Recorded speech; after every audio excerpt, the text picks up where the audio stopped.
완성! 약간 물을 많이 넣은 것 같네.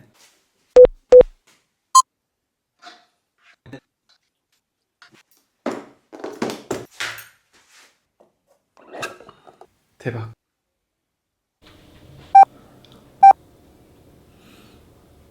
난 지금 한국 사람인데 왜 중국 음식을 먹고 있을까?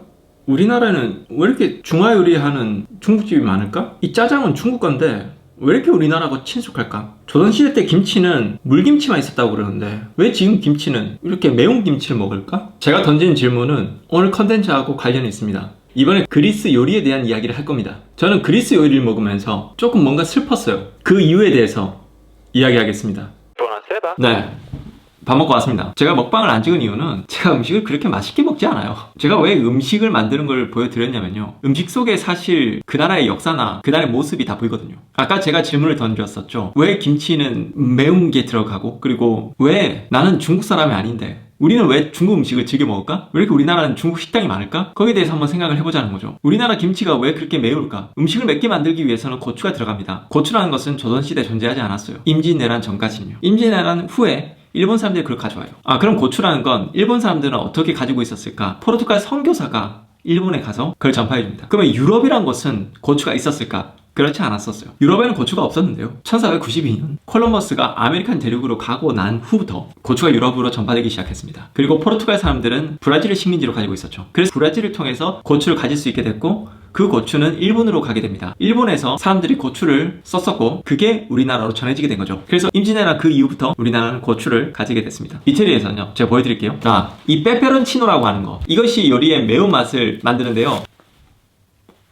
침샘을 자극시키네요.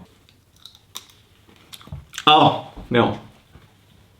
근데 왜 우리나라 사람들은 매운맛을 좋아하냐는 거죠. 고추를 가지고 있지 않았는데 그 이후부터 고추가 들어왔다고 해서 그 고추가 우리나라에 급속도로 확산이 되면서 그걸 왜 갑자기 좋아하게 됐냐는 거예요. 이건 제 생각인데요, 저희 뇌피셜입니다. 지금 고추를 먹었을 때 지금 어떤 생각이 드냐면요, 매운 생각밖에 안 들어요. 무슨 얘기냐면요, 다른 생각이 안 듭니다. 뭔가 매우면요. 그러면 내가 가지고 있던 스트레스, 내가 가지고 있는 어떤 싫어하는 사람, 그런 사람들이 생각이 안 나요. 그러면 사회가 힘들고 뭔가 삶이 뭔가 힘들고 스트레스를 많이 받고 그런 사회이면 사회일수록 매운 음식을 좋아한다고 생각합니다. 그래서 뭐 빨리 잊고 싶거든. 생각하고 싶지 않거든. 이걸 한번 딱 먹고 나니까 아무 생각이 안 들어요. 짜장도요. 우리나라 왜 이렇게 중국집이 많죠? 우리 한번 생각해 볼게요. 중국 음식에 우리나라 식민지 문화가 좀 함께 하고 있어요. 왜 생뚱맞게 우리나라가 이게 중국 식당이 왜 이렇게 많냐는 거예요. 한국 사람이 운영하는. 그리고 짜장면, 탕수육, 그런 게 마치 우리나라 음식인 것 같이 너무 친숙하잖아요. 근데 막상 이 중국에 가면 우리가 생각했던 중국 음식과 좀 많이 다르거든요. 그러면 중간에 뭔가가 있었다는 거거든. 그거 왜 그러냐는 거. 자, 그게 뭐냐면 우리나라 조선시대 때 외식 사업, 외식 문화 같은 그런 것 자체가 거의 없었습니다. 만약에 있어봤자 그냥 주모 그 파전 만들고 이렇게 술 한잔 하고 약간 그런 거지, 외식 사업이 제대로 이렇게 활성화된 게 아니잖아요. 그죠? 그때 그 주막에서 그 음식 먹었던 사람들, 그런 사람들 다 보부상들 그런 사람들이 먹고 그랬던 거죠. 그래서 숙박업이라던가 외식 사업이라던가 그런 거 조선시대 때는 거의 없었다고 보시면 됩니다. 근데 이제 개화기 시절에 일본이 우리나라를 식민지 하면서 문화가 급속도로 막 들어오는 거예요. 그때 중국 외식 사업이 우리나라로 들어오게 되면서 그 일본 사람들이라던가 우리나라 사람들 중에서도 그 돈이 있는 사람들, 부유층들은 그 중국 음식을 먹으면서, 그러니까 중국 외식 사업이 들어오면서 그게 같이 함께 했던 거죠. 그러면서 개화기 시절에 호텔이라던가 그런 게 생기면서 일반 사람들은 누리지 못했던 그런 문화예요. 그래서 제가 그 예전에 야인시대라는 드라마 아시죠? 그 이름이 무슨 미치코인가? 그래, 남이꼬 형부 하는 그 여자 있잖아요. 형부. 그때 김두한이 이렇게 깡패들하고 같이 가는 그런 식당들이 다 중국 식당으로 저는 기억을 합니다. 물론 일본 식당도 있었겠지. 하지만 그 중국 식당이 많았다고요. 이제 그러면서 우리나라가 해방이 되고 난 이후부터 어떤 이제 사업에 봉착하게 되는데, 그때 많은 한국 사람들이 그때 있었던 그 중국 식당 그 스타일을 그대로 받아들여가지고 그 외식업을 했다는 거죠. 바로 한식을 외식 사업으로 하기보다는 중국 그 스타일의 외식 사업을 좀 더 좀 발전시키지 않았을까 뭐 그런 생각을 합니다. 그게 공감이 되죠, 그죠? 제가 하고 싶은 얘기가 뭐냐면 어떤 여행을 가서 음식을 먹는데 그 음식 속에는 그 나라의 역사와 문화가 함께 자리 잡고 있는 거예요. 이 우리나라의 고추에 임진왜란이 들어가 있듯이 오늘 제가 괜히 짜장을 먹은 게 아니에요. 그리스 음식을 얘기하는데 서두가 너무 길었네요. 저는 그리스 음식을 보면서 사실 좀 슬펐습니다. 그리스 사람들의 그런 아픔이라고 해야 될까? 그 애환이 뭔가 느껴지는 그런 게 있었어요. 약간 어떤 느낌이냐면 그리스 음식이라는 게 사실 존재했을까라는 그런 생각이 들 정도로 그리스 음식을 먹으면서 뭔가 좀 콱 막히는 그런 느낌이 있었어요. 절대 제가 그리스 음식을 뭐 낮게 보거나 그런 게 아니에요. 제가 어떤 포털 사이트에서 그 맛집이라고 해가지고 추천을 받아서 갔는데 그리스 음식을 먹으러 갔는데 거기 제일 맛있는 게 뭐가 있냐면 케밥이더라고요. 거기 케밥집이었어요. 그리스 아테네 맛집이라고 해서 간 데거든요. 여기는 케밥이 맛있다고 하는데 케밥은 터키 거잖아요? 정말 사실 어이가 없었어요. 제가 선입견을 갖고 있어서 그런지 모르겠는데 그리스란 나라가 그래 400년 동안 지배를 받았었지. 그러면 정말 많은 것에 영향을 받았겠구나. 이 음식을 먹으면서 오스만 제국화됐다라는 그런 느낌이 좀 들었어요. 어떤 느낌이냐면 외국인이 한국에 여행을 갔는데 맛집이라고 찾아가는 곳이 바로 일본 라면집이었어요. 그게 가당키나 합니까? 그래서 어떤 외국인이 여기 맛있다고 맛집으로 등록을 했는데 그게 1위로 떠요. 그래서 사람들이 거기를 막 찾아가는 거예요. 외국인들이. 여기 한국에 있는 맛집이라고. 좀 짜증나지 않을까요? 뭔가 섭섭하지 않을까요? 저는 그럴 것 같아요. 그 음식을 먹었을 때 향신료가 어떤 게 들어가는지 되게 중요한데 그 향신료의 맛은 약간 터키에서 맛본 향신료의 느낌이 정말 강했습니다. 예를 들어서 향신료 맛이 만약에 터키가 10 정도 나면 한 그리스가 한 4 정도 나는 약간 그 정도였어요. 은은하게 그 터키의 맛이 막 나는 거예요. 그냥 좀 슬펐어요, 저는. 사실 그리스란 나라가, 그리스란 단어 자체가요. 예전에 로마 사람들이, 이거를 어떻게 얘기해야 되냐면, 중세시대 때 이탈리아라는 나라 존재하지 않았습니다.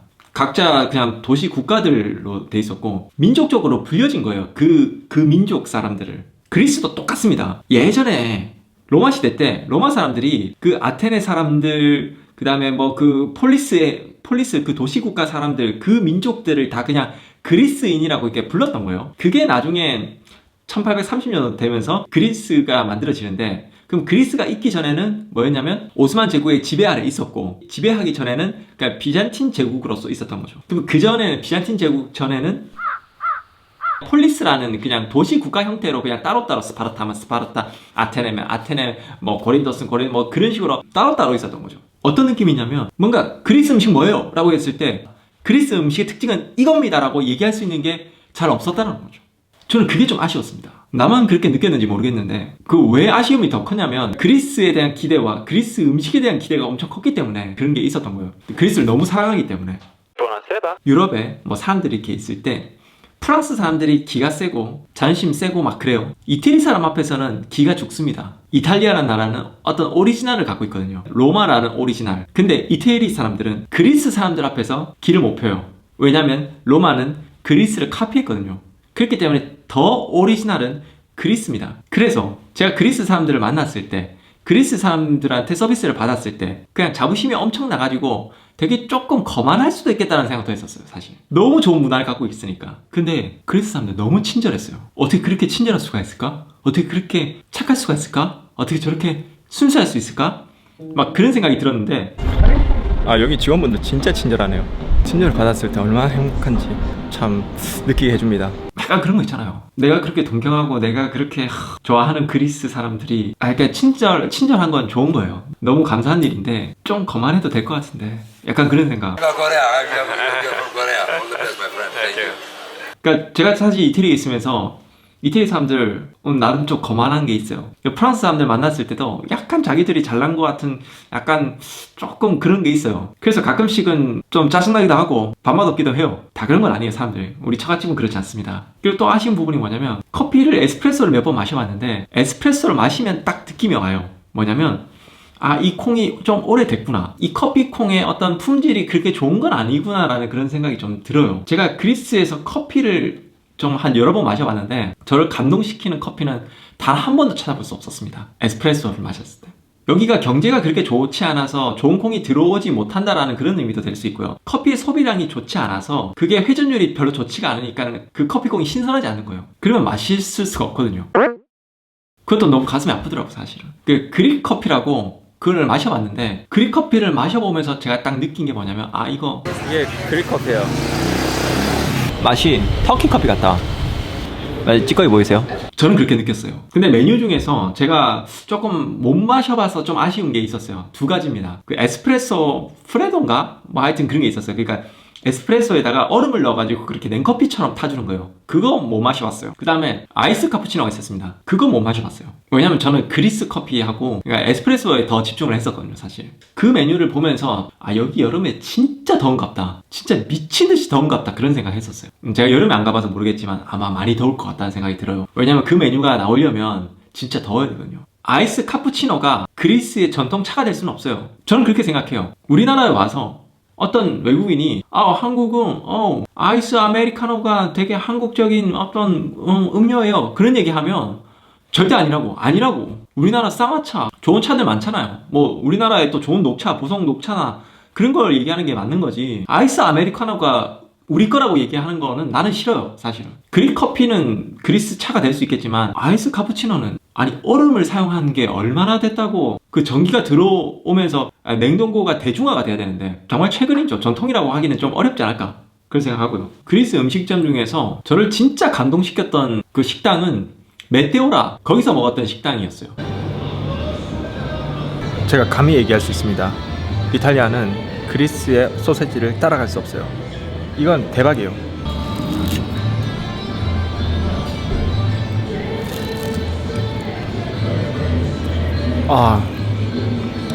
이 맛은 진짜 생각날 것 같아. 와, 장난 아닙니다. 여기 가는 거 진짜 추천합니다. 그리스 스타일 소세지. 와, 이거 대박이었어요. 음식이 맛이 없는 건 아니에요. 음식이 대체적으로 다 평균 이상은 되는데 뭔가 와 진짜 요리가 발달됐다. 와 그리스 음식 우와 이런 게 아니라 그냥 다 밋밋해요. 그냥 뭐 보통 이상. 약간 그 정도 밋밋한 그런 느낌. 공감하실지 모르겠어요, 우리 구독자님들은. 그리고 그리스 음식은 그 전체 요리가 좀 발달 많이 돼 있더라고요. 전체 요리를 두 가지로 나눠주는데 차가운 전체 요리, 뜨거운 전체 요리로 이렇게 나눠져 있더라고요. 바로 주 메뉴가 거의 들어가는데, 그러니까 파스타 같은 어떤 밀가루 음식은 많이 없는 것 같고요. 거의 바로 생선이나 고기로 바로 들어가는데 빵이 완전히 그렇게 들어가더라고요. 근데 또 되게 재밌는 게 식당에 들어가서 무조건 빵은 줘요. 그래서 어김없이 주는 빵.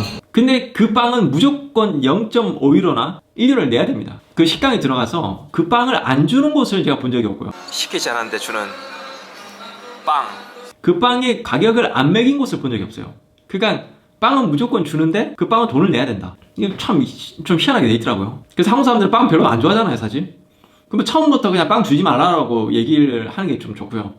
이건 차에서 먹으려고 테이크아웃. 그러면 1유로 안 내도 되니까. 그 다음 마지막 후식을 안 시켜도 서비스로 주는 경우가 많더라고요. 그래서 서비스를 막 주면서 뭔가 팁을 내지 않으면 뭔가 조금 미안한 그런 마음을 들게끔 하는 그런 느낌이 있었어요. 그래서 여기 팁 주고 가야겠다. 한 1유로, 2유로라도 좀 줘야겠다라는 그런 생각이 들게끔 만드는 어떤 그런 게 있었습니다. 저는 기분에 따라서 줄 때도 있었고 안 줄 때도 있고 그랬었는데, 이태리는 팁 같은 건 의무는 아니에요. 그리스도 의무는 아닌 것 같은데 주고 싶은 마음이 들게끔 만드는 약간 그런 느낌이 있었어요. 진짜 마지막으로 그리스식 샐러드, 그릭 샐러드가 있었는데 완전 이태리 샐러드하고 완전 다른 느낌이었어요. 그 안에 조금 향신료도 약간 조금씩 들어가는 그런 느낌도 있었고, 그 다음에 토마토도 되게 많이 들어가면서 오이도 들어가고 거기에 양파가 좀 많이 들어가요. 그래서 그 샐러드를 먹으면 그 입안에 있는 양파 그 느낌 때문에 좀 약간 그랬어요. 여기 샐러드가 좀 강하네, 약간 그런 생각이 들었었습니다. 그리고 거기에 그 페타라고 하는 치즈가 들어가는데 이렇게 먹으면 된대요. 이런 식으로 많이. 그 치즈는 저는 개인적으로 별로였어요.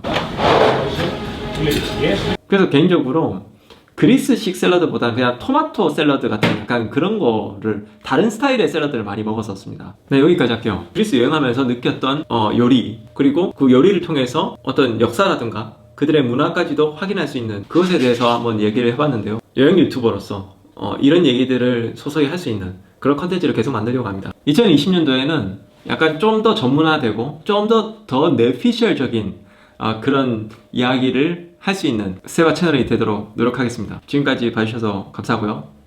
2019년 아직 끝나지 않았죠? 마지막까지 마무리 잘 하시고 좋은 시간 되시기 바랍니다. 지금까지 보나세바였습니다. 보나세바.